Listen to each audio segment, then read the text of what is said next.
Hi friends, நான் உங்களுக்கு தினகர் டே 15 இன்றைக்கி எவ்வளோ ஆர்டர் ஏன் பண்ணுறது பார்க்கலாம். இந்த ரெஸ்டாரண்ட்டில் தான் ஆர்டர் வந்திருக்கு. இன்னும் ரெடியாக தானே இருக்கணும். இன்றைக்கி ஈவினிங் வந்து எனக்கு டியூட்டி இருக்கிறதுனால நான் இன்றைக்கி ஆஃப்டர்நூனே ஓட்டியிருக்கேன். ஆஃப்டர்நூன் வந்து 12:30க்கே லாகின் பண்ணியிருக்கேன். ஓகேங்களா, எவ்வளோ ஆர்டர் எடுக்கணும்னு பார்க்கலாம்.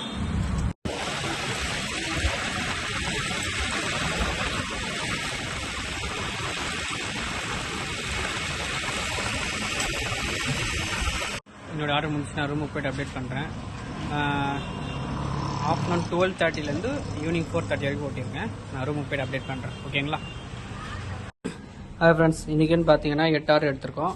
8 ஆர்டருக்கு 507 ரூபாய் ஏர்ன் பண்ணியிருக்கோம். 4 hours 16 minutes லாகின் இருந்திருக்கும். அவ்வளோதான், என்னோடய ஆர்டர் முடிஞ்சிச்சு. இன்சென்டிவ் எதுவும் கிடையாது. ஓகேங்களா. இன்றைக்கி ஈவினிங் எனக்கு டியூட்டி இருக்கிறதுனால நான் ஆஃப்டர்நூன் ஓட்டியிருக்கேன். அவ்வளோதான், என்னோடய ஆர்டர் முடிஞ்சிச்சு. அப்படி நாளைக்கு பார்க்கலாம்.